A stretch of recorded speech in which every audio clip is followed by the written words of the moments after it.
ginang nito pong sinawing palad rito ay konektado pa po konektado ba daw ho hanggang ngayon sa palasyo at may posisyon sa tanggapan ng unang ginang?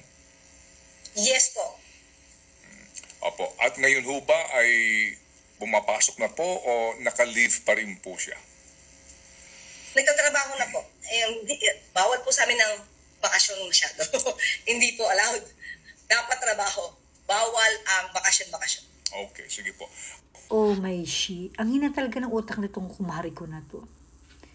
Kalain mo, proud na proud ka pang ipagmalaki na nasa posisyon pa rin itong asawa ni Paulo Tantuco. Sasabihin mo pa na bawal kasi bakasyon sa inyo, hindi usong bakasyon sa inyo. Kala ba nakatulong yung word na bakasyon? Sa totoo lang, Judic yan eh. Dapat nga nung nasangkot siya sa issue na yan, hindi nga bakasyon eh. Dapat sinugin na yan. Well, not unless kung ang amo niya, Judic din na katulad niya, natural lang, hindi siya papalisin.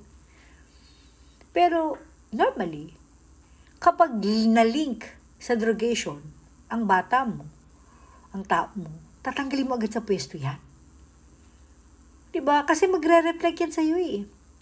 Pero dahil nga Judic, si Kokak, at ang asawa niyang si Bongit, kaya nananatili pa rin sa pwesto, itong asawa ni Pawi Tantuco.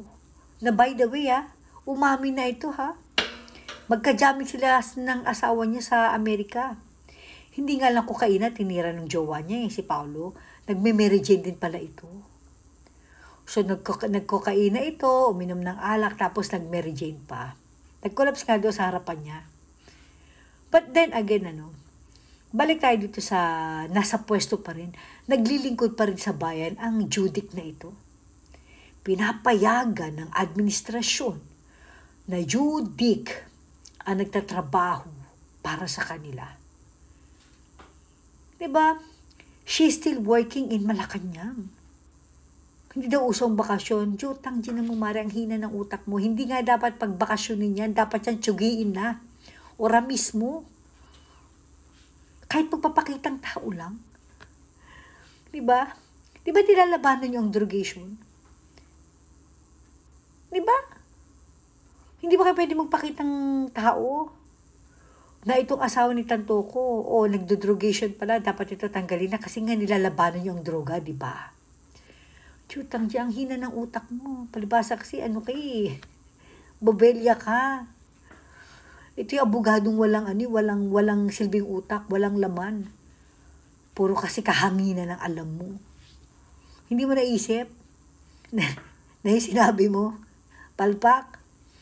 Dapat ang sagot mo dyan, kung nadya pa yung misis nung Judic na namatay sa Amerika, dapat ang sagot mo, ay wala na po. Tinanggal na po. Dahil po siya ay na-involve sa drogation, minabuti po ng Malacanang na alis niya sa pwesto kasi lumalaban po tayo sa drogation. Hindi po natin papayagan na mayroong mga gumagamit ng pinagbabawal na G. Diba? Ang makakapwesto, administration, dapat ganun. Pero dahil nga bobelya ka. Hindi po, pumasok na po. Bawal po bakasyon, julul.